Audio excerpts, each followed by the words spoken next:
안녕하십니까.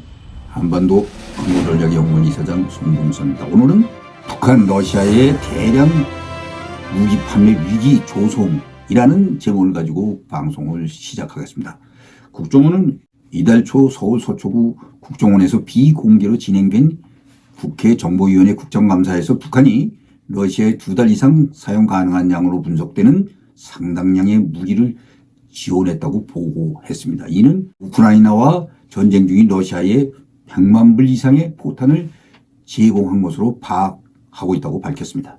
즉 김정은이 최근 팔레스타인에 대한 포괄적 지원 방향을 찾으라고 지시한 정황도 포착했다고 부연 설명을 했습니다. 국정원은 북한이 러시아의 우크라이나 전쟁을 지원하기 위해 8월 초부터 러시아의 선박과 수송기를 활용해 포탄 등 각종 무기를 10여 차례 수송한 것으로 파악하고 있다고 밝혔습니다. 북한은 나진항에서 선박을 통해 또 항공 수송기 등을 통해 이 같은 포탄 공급을 진행한 것으로 알려지고 있습니다. 포탄 운반은 나진항에서 러시아의 두나이 보스토치니아 항으로 운반된 포탄이 열차에 실려 우크라이나 인근 티오레츠코 탄약고에 도착한 것으로 파악하고 있으며 수송기로도 북한 무기를 발전한 것으로 판단된다고 했습니다. 북한이 최근 러시아로 보낸 1000개의 컨테이너에는 우크라이나 전쟁에서 러시아가 한 달 동안 사용할 수 있는 포탄 분량이라는 분석이 나오기도 했습니다. 국정원은 이날 정보위에 북한이 러시아발 군수물자 수요를 맞추기 위해 군수공장을 풀 가동하고 있고 수출용 탄약 상자 제작에는 민수공장과 주민들까지 동원하고 있다고 보고했습니다. 이와는 별도로 북한이 이스라엘 하마스 전쟁을 다각적으로 활용하고자 기도 중인 것으로 평가도 했습니다. 국회 정보위 유상범 의원도 국정원은 과거 북한이 하마스, 헤즈볼라의 대전차 무기나 방사포탄 등을 수출한 전례가 있는 만큼 이 지역 무장단체 또는 제3세계 국가의 무기 판매를 시도할 가능성도 있는 상황으로 보고 있다고 말했습니다. 이어 하마스의 기습 공격을 본 뒤 장사정포의 유용성과 선제 기습 공격 등 김정은의 군사 모험주의 집착 성향이 더 증대될 수 있다고도 했습니다. 이날 국감에서 국정원이 미 연방수사국 FBI와 공조해서 북한이 탈취한 가상자산 345만 달러 약 47억 원을 동결했다고도 보고했습니다. 정보당국 차원에서 북한의 가상자산 동결 규모를 공식 공개한 것은 처음입니다. 국정원은 북한이 국내 첨단 무기 제조업체와 조선업체를 해킹했으며 북한이 작년부터 올해까지 전 세계 해킹을 통해 약 9억 2천만 달러, 1조 2,500억 원의 금전을 탈취한 것으로 추산된다고 국감에서 밝혔습니다. 또 북한이 대외 행보에 필요한 자금을 조달하기 위해 올해 금괴를 밀반출한 규모가 1,800여 킬로그램, 액수로는 1억 1천만 달러, 약 1,495원에 달한다고 했습니다. 또 국정원은 최근 중국의 탈북민 강제 북송과 관련해 중국은 지난달 9일 중국 현지에 수감 중이던 탈북민 수백 명을 북송시켰으며 추가 북송 가능성이 있다고도 보고했습니다. 국정원은 정보위에 북한이 러시아의 군수물자를 지급하기 위해 군수공장을 풀 가동하고 수출용 탄약 상자 제작에 주민까지 동원하고 있다고 보고했습니다.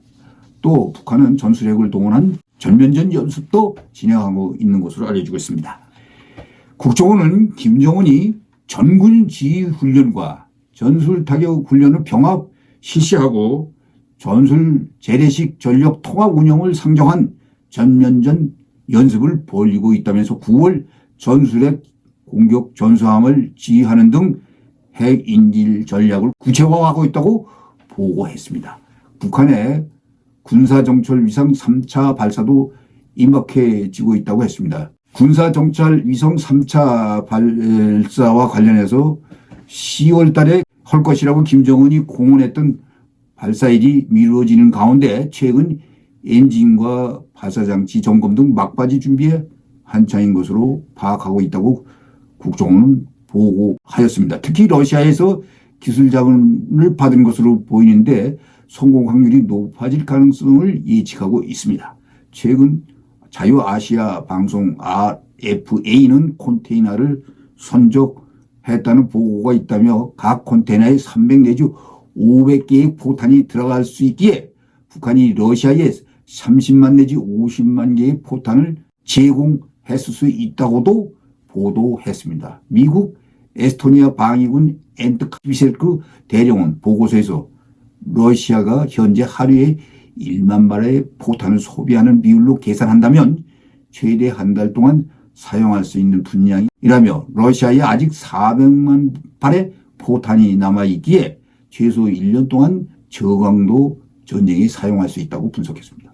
우크라이나 분석가 페트로 체리니크 대령은 같은 보고서에서 러시아군이 하루에 1만 내지 1만 5천 발의 포탄을 발사하고 있다며 이는 2022년 여름 당시 하루 4만 5천 내지 8만 불을 발사할 때보다 훨씬 낮은 수치라고 설명했습니다.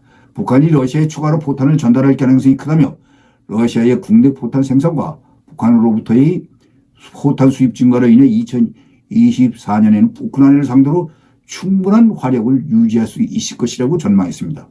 북한이 러시아에 제공한 포탄은 평균보다 높은 실패율을 가질 수 있지만은 전체적으로 러시아에 유용할 것이라고 말했습니다. 백악관은 최근 긴급 온라인 브리핑을 열고 최근 며칠 동안 북한이 러시아에 컨테이너 1000개 이상 분량의 군사장비와 탄약을 제공했다면서 관련 위성 사진을 공개하기도 했습니다. 존 커비 백악관 국가안보회의 즉 NSC 전략소통조정관은 북한은 지원에 대한 대가로 러시아로부터 전투기와 지대공 미사일, 전차, 탄도미사일, 생산 장비, 기타 물자 및 첨단 기술을 포함한 군사 지원을 받아야 한다고 평가했습니다. 이와는 별도로 유린한 식량난을 갖고 있는 북한에 이를 공급하여 대위기를 탈출하면서 핵 도발 역량을 강화할 것으로 추정됩니다. 북한은 경제적 어려움으로 이를 해결하기 위해 중동 테러 세력의 핵물질 밀매도 할 집단입니다. 국제 정세를 위기로 몰아가고 있는 북한에 대응해서 국정원 역할이 더욱 중요해지고 있습니다. 시청해 주셔서 감사합니다.